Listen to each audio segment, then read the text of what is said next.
to be the longest minute.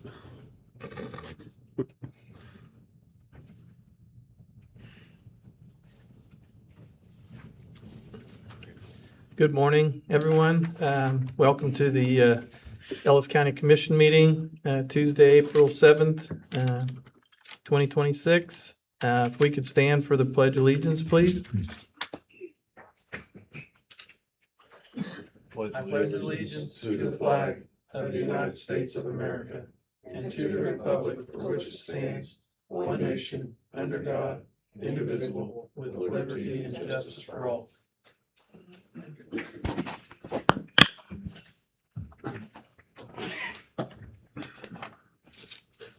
Bobby could call roll, please. Commissioner Nathan Liker, Here. Chair Neil Younger, Present. Commissioner Michael Burgess. Here. We have a quorum. Order of business stays the same. There will be 2 executive sessions. Prior minutes. Have a chance to look at those? No changes. Yep. Okay. All right, how about the consent agenda? I'll move to approve consent agenda items A through G.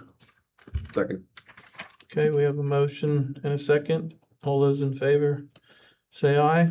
Aye. Motion approved. All right, anyone from the public like to speak?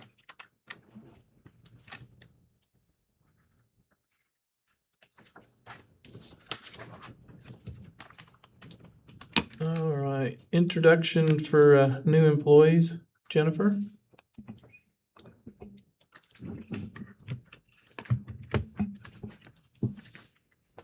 Good morning, Good Jennifer morning. Taylor, Ellis County HR. And our departments have been busy once again, hiring and bringing on some new team members. We are excited to welcome them to Ellis County. I do have a couple people here with me today, and their supervisors will go ahead and introduce them.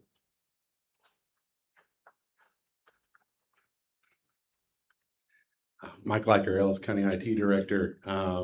This is Joseph Tongoy. He is my replacement. It's not my employee or my hire. It's your hire, actually. But Joseph comes to us from Missouri Southern State University. So he started last week.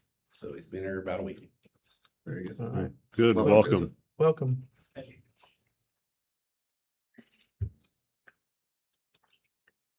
Good morning, Commissioners. Dustin Barnes, Sheriff's Office. Introducing our newest hire, Miles Hilton. Miles has joined us as a detention officer in the jail. His first day was yesterday. We're very happy to have him on board. Good deal. Welcome. Welcome.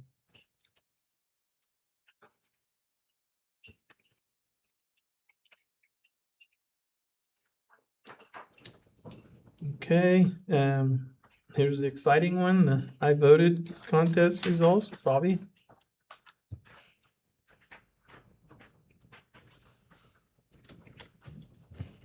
Good morning, Bobby Dryling, County Clerk Election Official. Today I am here to announce our winners for the I Voted sticker contest that I spoke about a couple of months ago.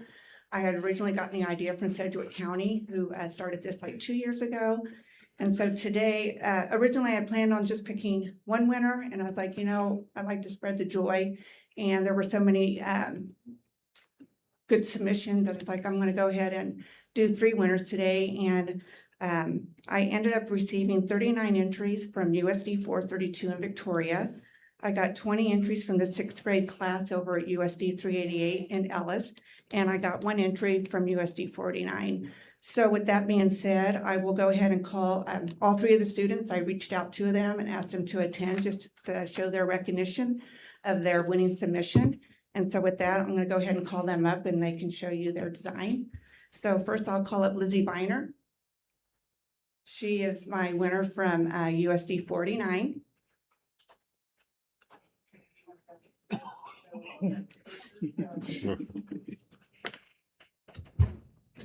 Cool. Good morning. Good morning. Very good. See you again. Thank you. And stick around a little bit because I'm going to have a picture taken. And then my other 2 winners came from USD 432. And so if I can have Colin Lee and Katie Haddock come on up. And I would also like to bring up Mrs. Kayleen Gable. She is the art teacher also a good friend of mine who really helped facilitate over USD 432, and Principal Amber, I'm sorry, I didn't get your last name. Amber she's the principal for 432, and they both showed up today in support of their students. So Colin, this was yours, if you'd like to show the commissioners.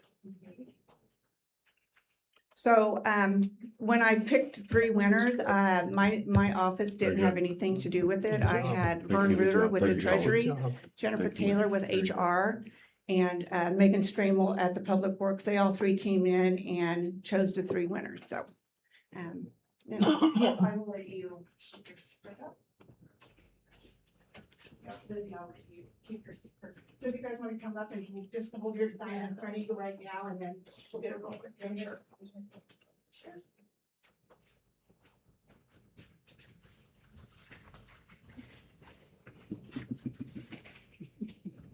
Roll back.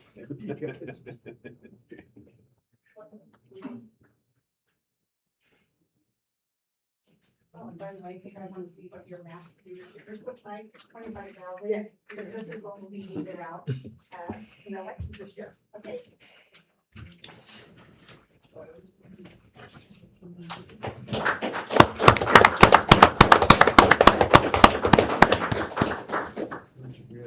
Mm-hmm.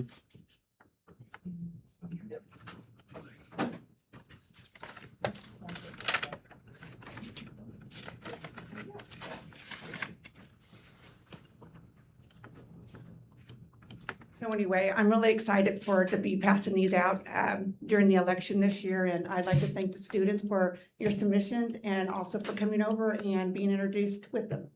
Thank you. Thank you. Thank you.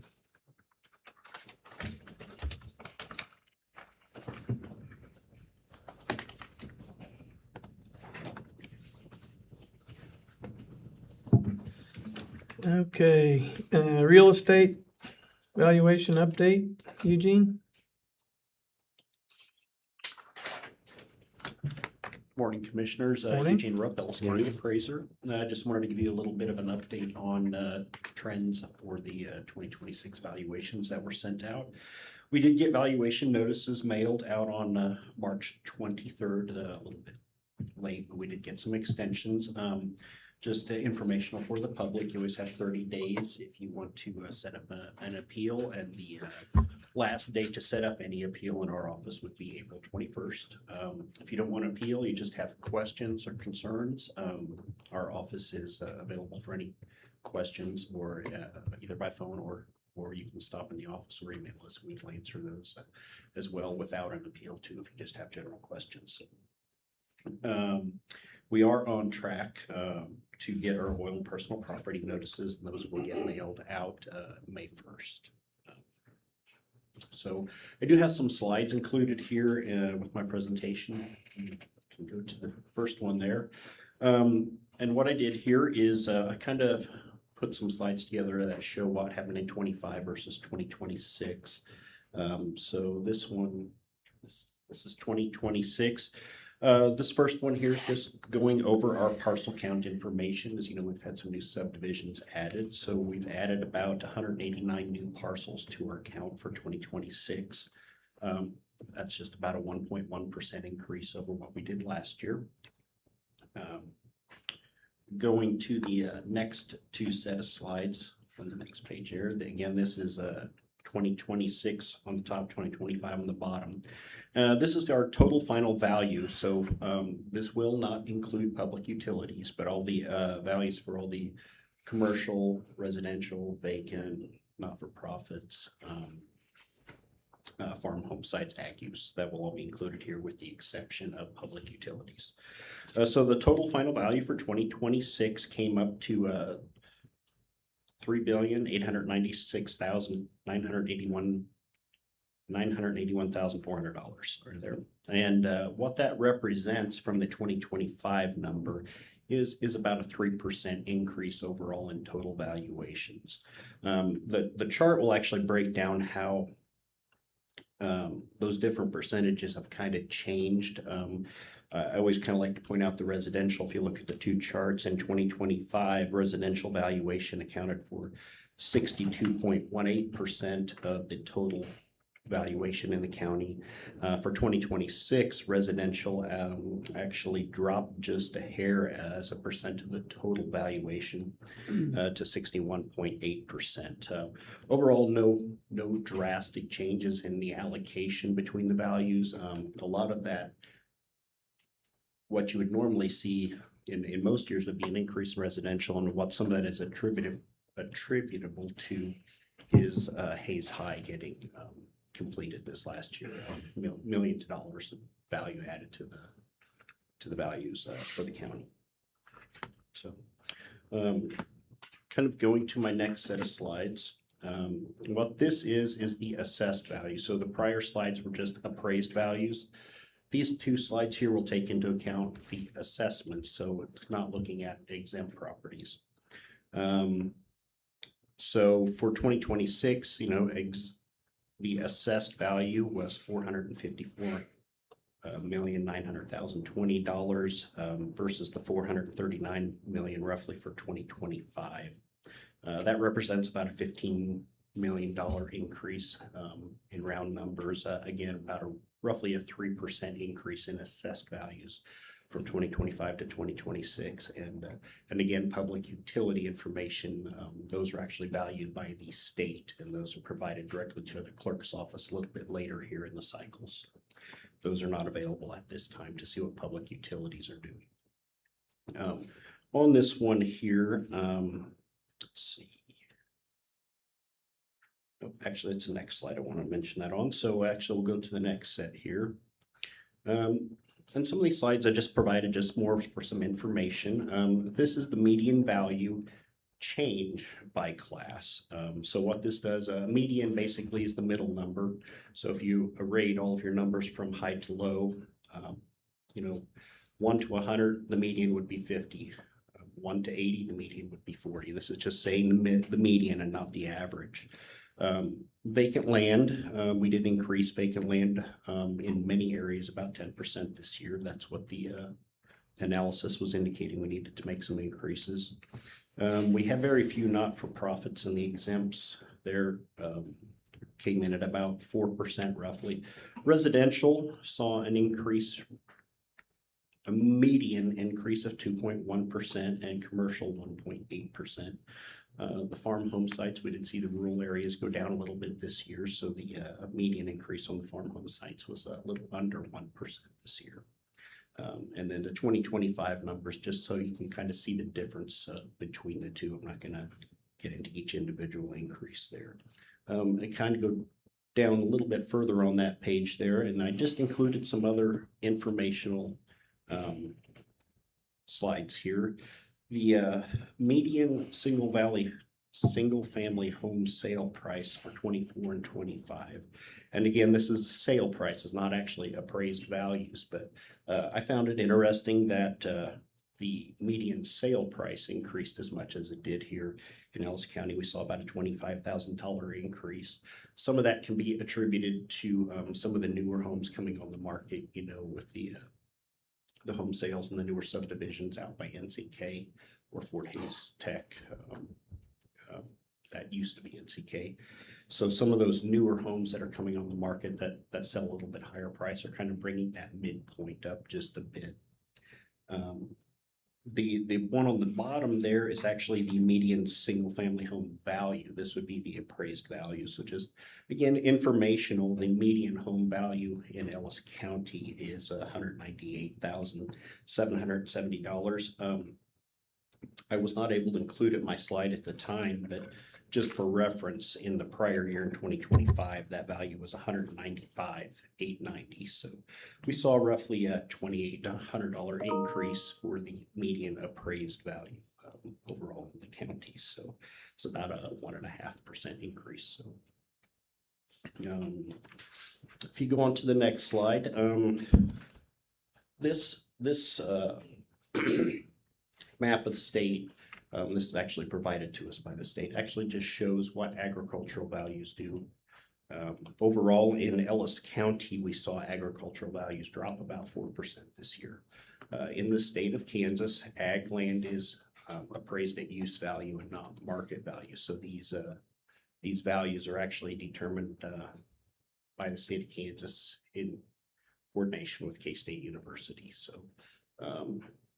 that 4% that is not everybody across the board. That is again just the median change in value. We did see native grasses actually wanted to go up about 1%, and cropland wanted to go down about 9%, but overall that averages out to about a 4% drop in agricultural values.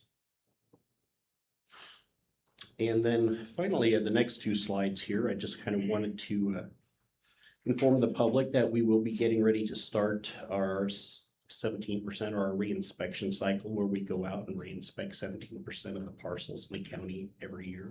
We are required to do that by statute. So these maps are available on our website if the public has any questions as well. But the areas in pink there, that's kind of, I want to say maybe the country club area, Hall Street, that northwest part of Hayes. Those are the areas of Hayes where we'll be out this summer doing reinspection. We will probably get started here in about a week or two with that cycle. Commercial in the city of Hayes, we're going to be more along that 8th Street corridor down there. That's those yellow areas. And then the next slide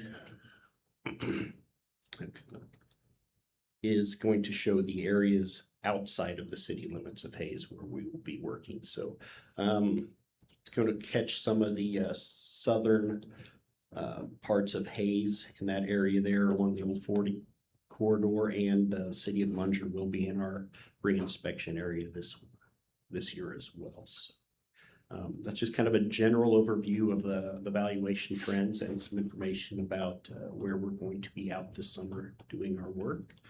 Do you have any questions for me?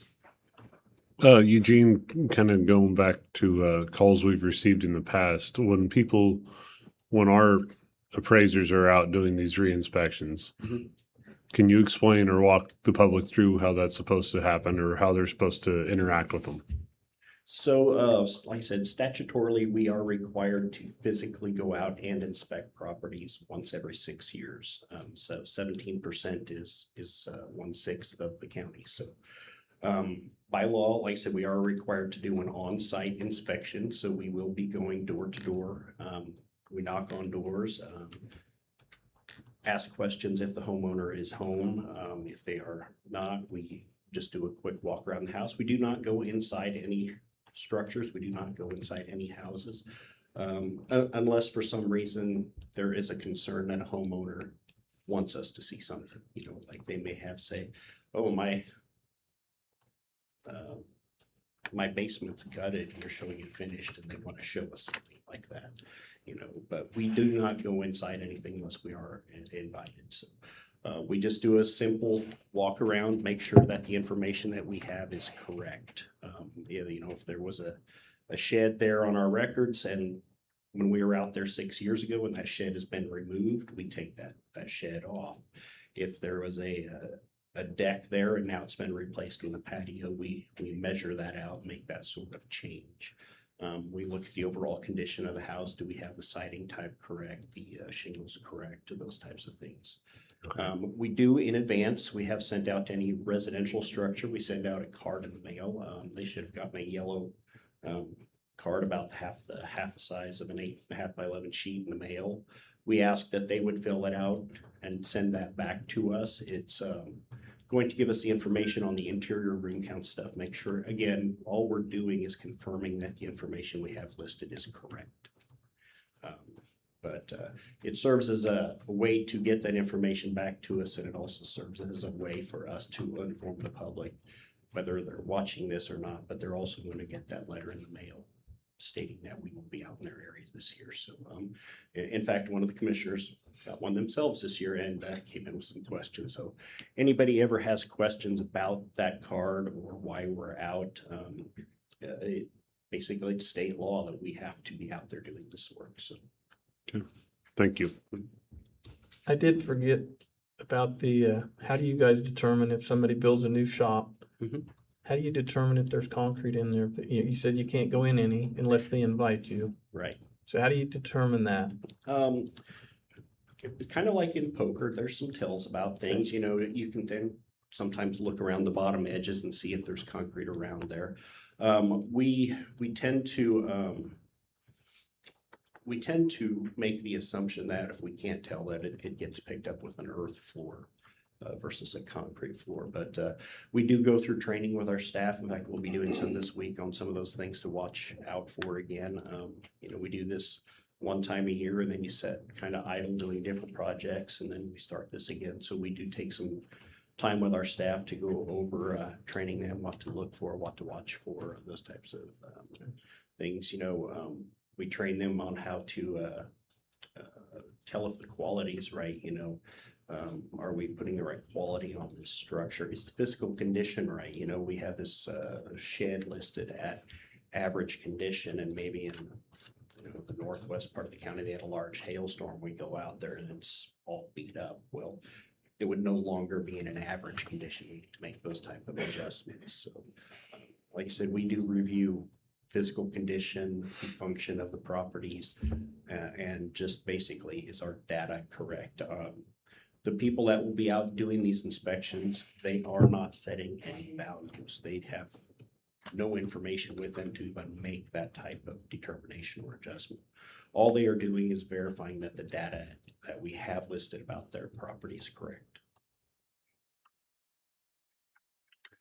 So if somebody does have a shop and it's got, you see concrete all the way around it, you don't know what's in, they can fill that card out or come see you, correct? Correct. Okay. Correct. And if we do have questions that we can't determine, we try to reach out to people as well. So I know it's especially on pole sheds, it's a common practice to maybe pour a 1 or 2 foot concrete around the outside instead of rain gutters or whatever. But basically it's protection of that bottom board on a pole shed, and a little bit different than a steel building where it's typically set on to a concrete foundation. So again, that's part of the training we go through in our office. We try to make the best determination we can. And if we cannot determine for sure, we try to reach out to that particular property owner and see if we can get some additional information about that structure. So if it's only concreted a partial, is there, So generally, we kind of use a 50% rule. Okay. If it's many shops, especially you got a 40 by 80, a lot of the farmers, and there's no need to put concrete throughout that whole building for that baler that sits in the back and gets used a few times a year. But they may want to pour the front 20 or 30 foot of that shop, so that's where they can change their oil or their tires or things of that nature. In that instance where there's just a partial concrete in there, that we would still consider that an earth floor. But it's kind of what I want to use is the word predominantly. Is it predominantly concrete? Is it predominantly earth? So that type of things. It doesn't, I don't want to say it doesn't make any difference, but it's not an incredibly large difference between the two. But it does make some difference. And we do always want our data to be accurate. If we don't have accurate data, we can't do accurate analysis.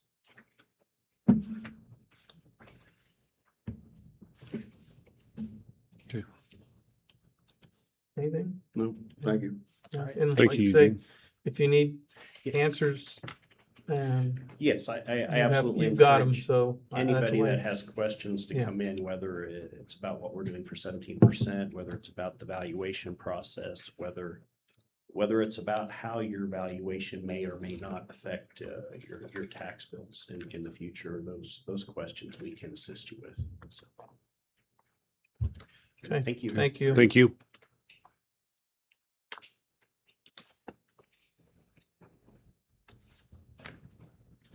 Okay, Big Creek Estates, the 3rd edition, final plat resolution for 2026-07. Justin, All right, good morning, Commissioners. morning. Justin Craig, Environmental Services Director.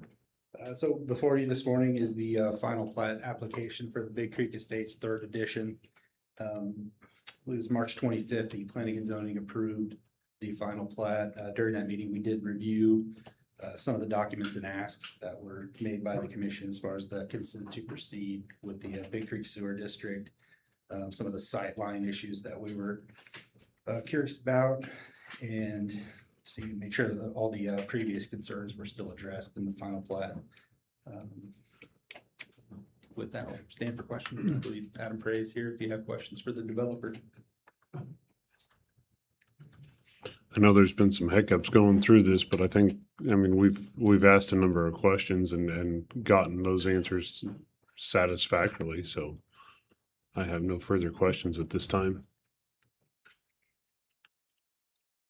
Only thing I have is, I don't know if it's legal or not, probably have to talk to, people that drill water wells.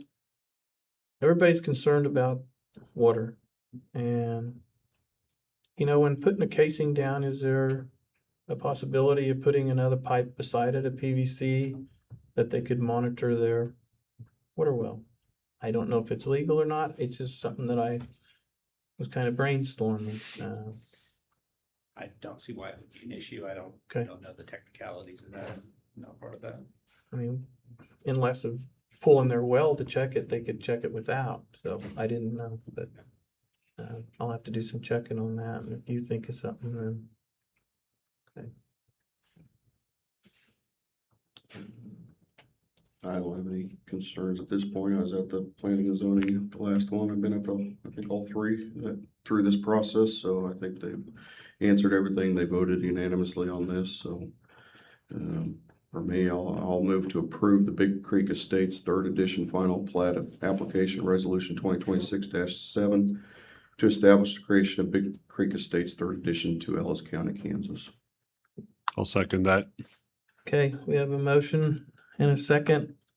All those in favor say aye. Aye. Motion approved. Okay, Justin, before you go, now that this edition is finished, are we gonna start looking at some reviews and updates to our zoning regs to make this process a little bit more clear and concise? Yeah, I believe we can do that. I reached out to Marvin Planning. They're kind of wanting us to compile a list of what they want before they can kind of give us a quote. There's several different options they can do, whether it's just a one-time fee or if you want to do it per meeting, it's, might cost a little bit more that way, but we need to get as a group, compile a list of things we want to address. And Okay, we can do that. very good. Thank you. Thank you. Thank you.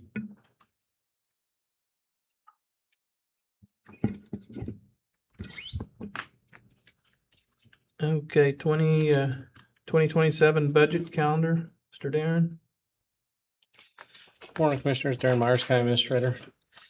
Next topic here is to just give a quick overview of where we ended at in 2025 with the Ellis County budget and kind of look at how we're looking in 26 as we prepare for the 2027 budget. A lot of information here in regards to several different pieces of our different budgets throughout the county, so I'm not going to read this verbatim. I'll just hit each bullet point kind of and highlight. That first bullet point kind of generally references our revenue. As you can see for 2025, the actual budget line shows that we fell short about $423,000 in revenue. However, both our revenues and our expenses were estimated for 2025 because we didn't know exactly how much we would sell the Public Works building for. So when you take that factor out of what we actually sold it for and just put those as a general revenue in and the expense for the transfer out, we actually came in at $971,000 over the projected revenue for the county. So a slight increase. We do budget conservatively, so that way we always collect more revenue than anticipated. That's not necessarily with property taxes, but that's those additional revenues come in as grants, EMS fees for services, health insurance fees, the health department fees for services, noxious weeds for the sale of the chemicals. All those different factors play into that. For the second bullet point is our expenses for 2025. As you can see, when you take the Public Works building out, we were just about 4.7% under budget, which is where you always want to be. That accounts to about $1.5 million in being under budget on $31 million in expenses. So department heads and elected officials collectively did a great job once again, staying in under budget and allowing that to roll over into the following year to not have an impact in the coming years on taxes collected when that would, if we were over budget, we would have more of a shortfall. Third bullet point kind of looks at revenue or the transfers that we have to our different capital funds. Our capital funds range from the ability to purchase machinery for public works to fixing up buildings, roofs, carpet, whatever those may be that are in our capital plans. So the first part of that is Fund 6. Those were for our buildings and grounds throughout the entire the 12 to 15 buildings that we occupy and maintain each year. You see that there's about a $600,000 increase from one year to the next. So that $600,000 increase was because of the sale of the Public Works building, is why it is significantly higher than the previous year. Fund 16 is our capital equipment fund. That's where graders, tractors, loaders, vehicles, any type of equipment, capital purchases come out of. As you can see there, a slight increase in there as well. Fund 78 is our highway fund. That's the money that we put aside collectively and from the Public Works, for the Public Works Department to use on roads and bridge projects throughout the county. That had 2.1 million as compared to 1.7 the previous year. So an increase in there. Fire department had a slight increase as well, came in under budget. The main thing there is that was the first year that we included a fund balance in there, a budget stabilization fund balance. So that way it helps kind of just like the general fund. If something does happen, like a December 15th fire at the very end of the year, there's enough budget authority to be able to use it, but it's not budgeted to be spent. So that's $25,000 a year. So if it doesn't need to be used, it's not budgeted to be spent. It just rolls over into the next year. Solid Waste Fund, Fund 34. As you can see, that is actually, of all the capital funds, has a decrease. That is due to the fact that we had a vendor at the transfer station that brought out more trash than we anticipated due to some issues on their end. So we had more expenses to haul that municipal waste out. So it ate up more of their budget and then we had to reduce their budgeted transfer for the entire year to their capital funds. It does not believe to have any future impact on their projects though that they have planned we just kind of had to adjust a little bit to make it work.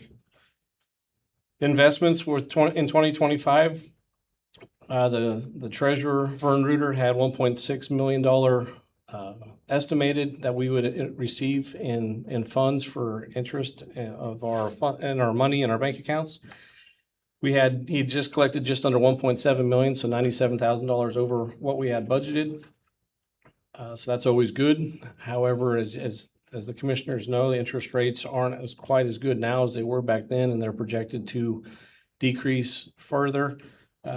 So that's not always the best for everybody when interest rates do decrease. The lower the interest rates are, the less money that we are able to collect on interest for the funds that we have throughout the year to operate on.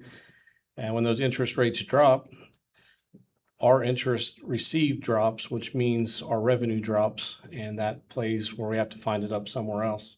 So 1.7 million, we had 1.6 budgeted this year. It was reduced down to 1.5 million.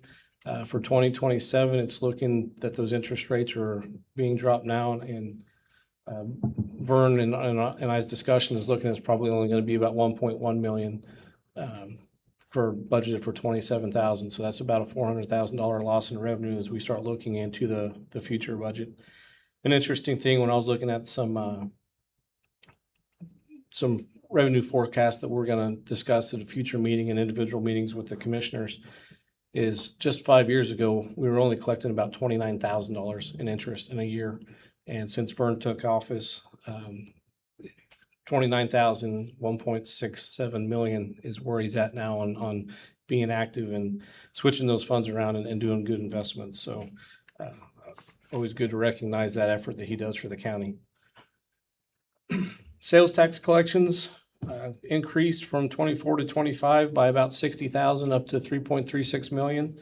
Those sales tax are collected from the two 1/4 cent sales taxes that we have. One is for the general fund purposes and one is for the healthcare purpose. Like I said, that's up about 60,000. That was the prior year before that, we had a slight decrease. This year, although you've seen in the news that the state level, their sales tax collected has actually been decreased. At this point this year for the county, we're up 9%. I do expect that to flatten out in the coming months. We always see a little bit of an increase at the beginning, at least for the last couple of years due to the holiday Christmas sales. They kind of fluctuate in at the beginning of the year. A thing to point out is that $3.3 million that we do collect, and if you compare that to our total assessed valuation, and what that equates down to is the mill levy, that comes into about 6 mills of property taxes that we do not collect because we have a sales tax. So if that sales tax were to go away, it would increase property taxes by 6 mills. So roughly 38 mills, it would go up to 44 mills. That's about a 17% increase in property taxes. And the other key thing to point out is due to our pull factor that the state assesses or looks at for the county, the pull factor that we have, and when you compare that to the $3.3 million collected, that money collected is primarily coming from people outside of Ellis County that travel to Ellis County and spend money in Ellis County. So that's a great benefit for the county to have that sales tax that we started just a few years ago. Our partially funded or employee benefit fund is at the highest level it's ever been by about $50,000. That's we've been flat for the last couple of years as we've tried to not increase insurance rates to either the county budget or our employees. We've used that fund to basically stay flat and absorb the cost of increases over the last couple of years. And now we're back on it. We did do some rate increases for 2026, and the cost shares are the same, but the amounts that per paycheck went up just a slight bit. But that does have a positive trajectory. Again, it's moving up for the first time in several years. I don't remember which department it was, but when I was looking at this financial forecast, we moved off the state employee health care plan several years ago. And the department that I looked at, and I'd have to do a little bit more detailing as to what their employees were in 2020 compared to where we're at in 2026. But at this point, coming off the state health care plan and the way we have it budgeted and partially self-funded, we're paying less for insurance now than we were 5 years ago. It's not much, but everybody always compares the price of insurance and where we're at, we've kind of cut our costs there or saved costs so that way we don't have huge increases like you're seeing elsewhere. Those are the bullet points. The last kind of piece here is we have a meeting next week, April 14th, and we just have a topic on there for the commission to discuss and share with us, with staff, any kind of directions, ideas, concerns that you may have. If you holding stable, if you have some ideas where we can be able to cut or some things that you want us to look at and prepare for as we start the budget process within each department, we would like to have some of those comments back to us on the 14th.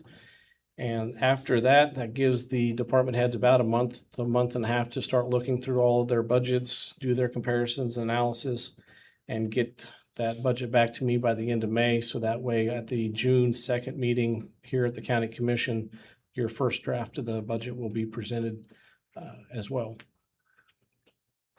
With that, I'll pause for any questions or anything that you may have for me. I have nothing at this time. I'll save my comments for next week. I have nothing.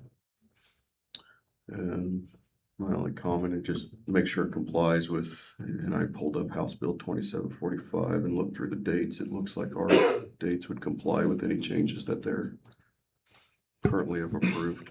Yeah, that's kind of a big question mark at this point is as don't really know where to stand. There's a couple days left for the governor to possibly veto that bill, and kind of plays into effect a little bit of what your decisions may look like into the future on how we can complete the 2027 budget. But we should have an answer within the next couple of days as the session readjourns and goes into their veto period.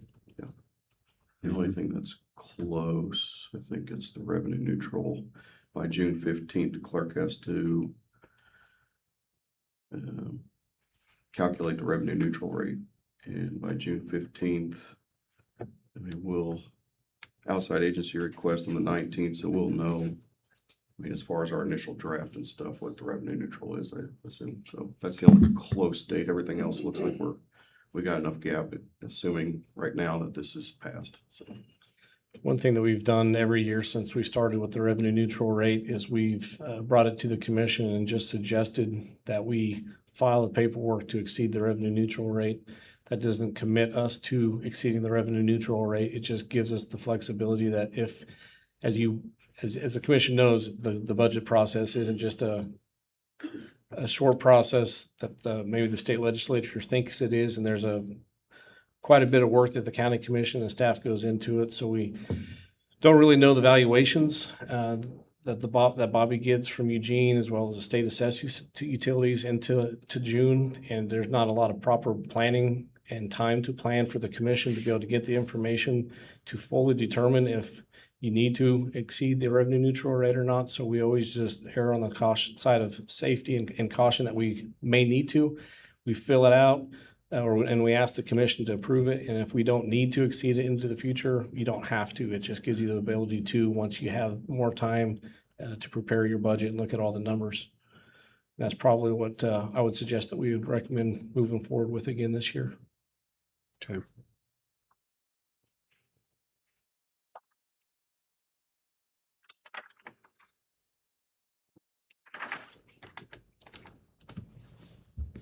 Anything else? Okay. You're next. Anything on the, That's all I got. Thank you. okay. Okay, county commission reports. Well, last week we went out on our annual road tour, saw a lot of stuff, kind of a different type of tour that we've had, and didn't see we've seen problems, but we've seen a lot of progress. So that was something good to see. And then we had our employee appreciation barbecue the following day, and I appreciate all the employees that came through and got something to eat, and look forward to it every year. That's all I got. I'll thank Bobby again for putting on the sticker contest. Congratulations to those three that designed the stickers. Looking forward to that. Will they be a part of the primary and the general? Yes. I assume. Very cool. That'll be nice to see throughout the community those stickers during those days. So I appreciate you putting that on. That's all I have. Okay. Yeah, since we're on the Bobby situation, yeah, thanks for reaching out and doing that, going above and beyond. There's a thing with like Darren said, the head departments and the elected officials that go above and beyond. So, so I'd like to thank all the head departments and Vern's out there. So appreciate what you do and all the other head departments. Same thing. I went on the road tour, and it's almost getting to the point that we're going back to the same spots as me and Commissioner Liker talked. So that's probably a good thing that we're gaining.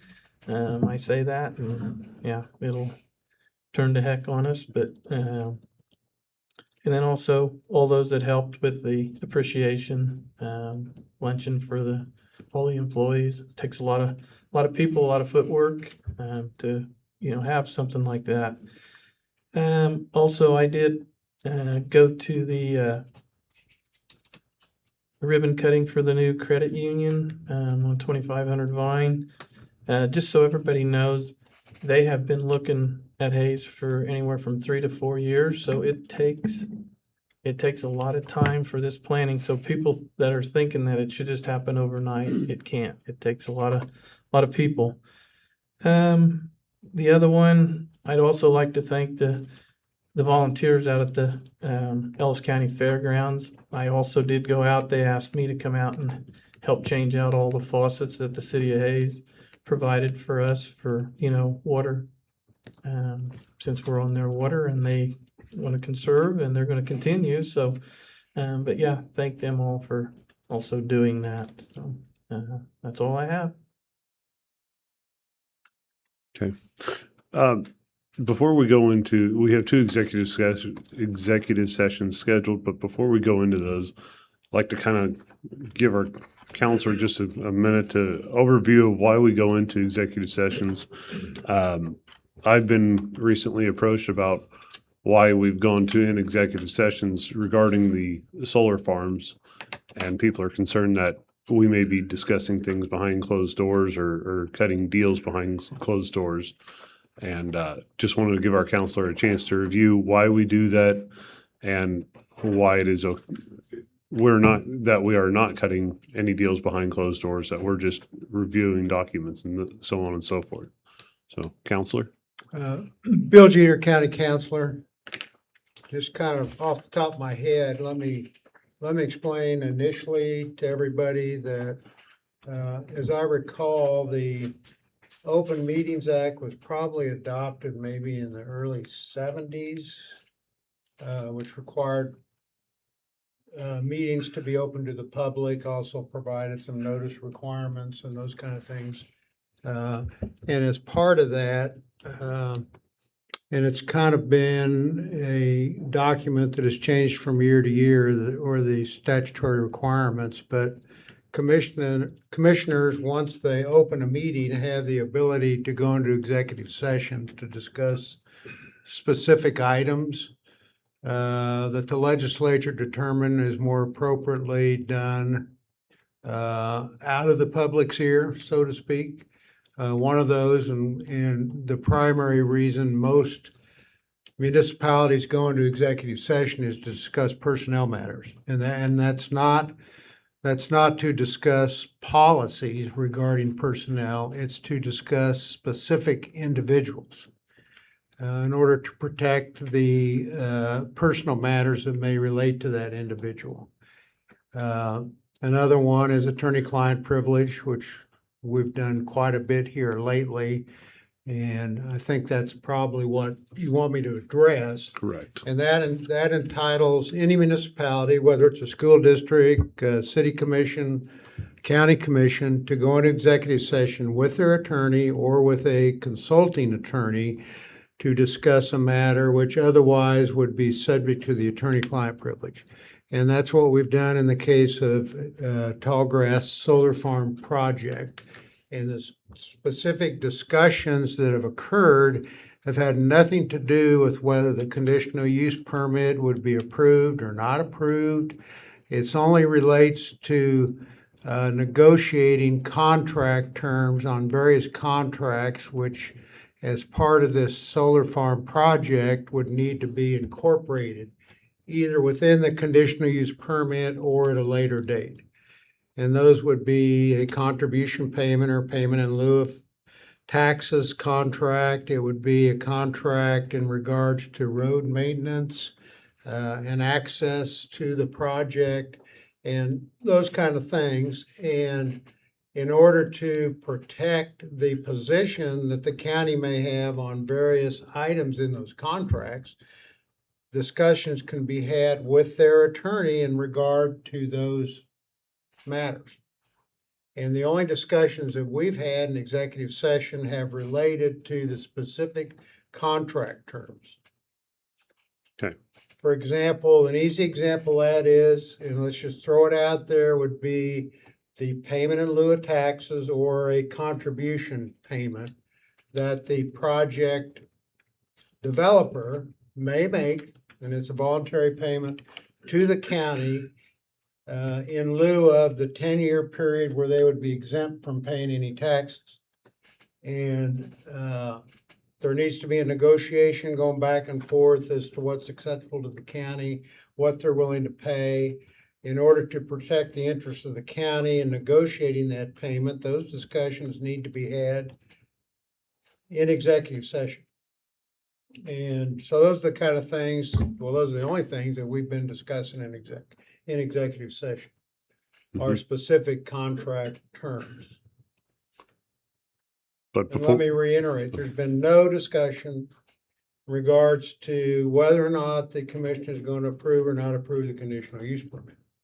and There's before, just specific items that need to be put into place and some sort of an agreement reached in advance, going down the road in terms of negotiating how this, what what kind of terms and conditions are the commissioners gonna make in order to approve the conditional use permit? And those have to be done, they can only be done with attorney present, which is myself and our consulting counsel from Wichita. Either one of us or both of us are always present, which takes it into the realm of attorney-client privilege, because our consulting attorney in Wichita is actually doing the negotiation with the tall grass developer and their counsel out of Kansas City. Okay.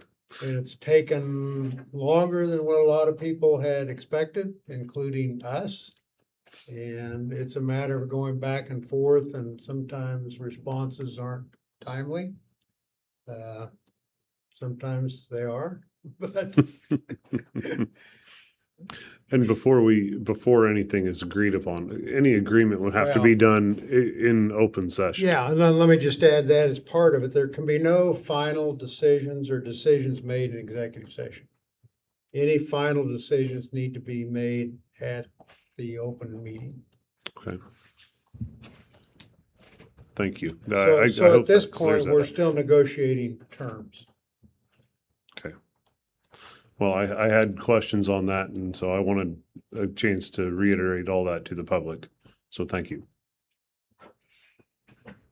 Anybody else have any questions? Only thing I'm gonna add, and that's why if we do go into an executive session and we run out of time, we come back. You said it, no decisions were made, and so if people stick around for that end of the executive session, they'll know that, but. Okay. Well, at this time, I will move the Board of County Commissioners recess to executive session for 20 minutes under the following exception to the Kansas Open Meetings Act pursuant to the non-elected personnel matter exception. The subject to be discussed during the executive session is a personnel matter. Open session will resume at 9:45 in the commission chambers. Those in attendance in addition to the Board of County Commissioners are Jennifer Taylor, Bill Jeter, and Darren Myers. Second. Okay, we have a motion and a second. All those in favor say aye. Aye. Aye. Motion approved.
At this time, no decision were made. We're gonna ask for an additional 15.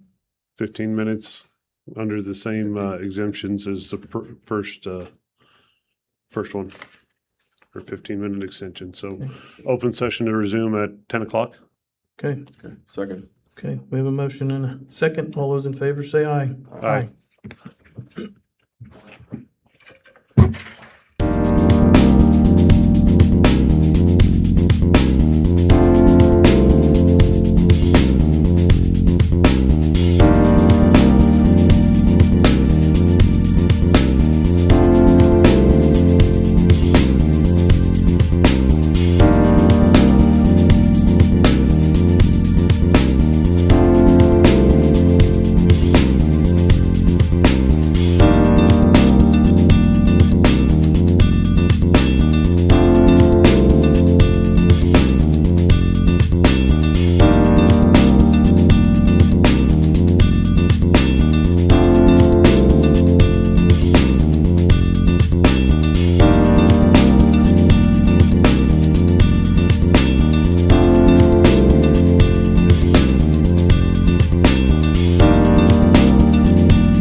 Oh, you need signatures, Justin? Okay. Okay.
Our next executive session, I move the Board of County Commissioners recess to executive session for 60 minutes under the following exception to the Kansas Open Meetings Act. Pursuant to the attorney-client privilege exception, the subject to be discussed during the executive session is solar project documentation. Open session to resume at 11 o'clock in the commission chambers. Those in attendance to the Board of County Commissioners are Justin Craig, Bill Jeter, Darren Myers, and Trish Voth. Second. Okay, we have a motion and a second. All those in favor say aye. Aye. Aye. Motion approved.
It's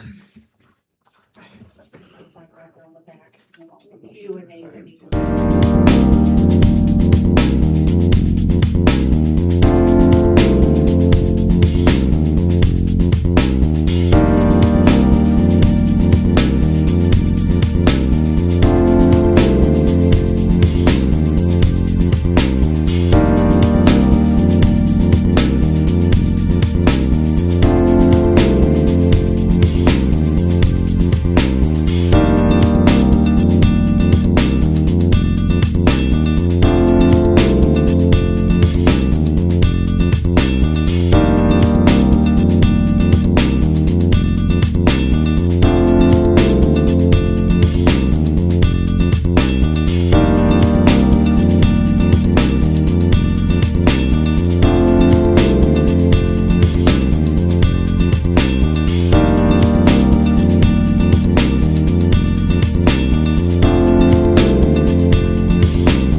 Okay, at this time, there was no decisions made. We're gonna ask for an additional 30 minutes. I'll second that. Okay, we have a motion and a second. All those in favor say aye. Aye. Aye. 11:30. 11:30. 11:30, yeah.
Meeting adjourns at 11:30.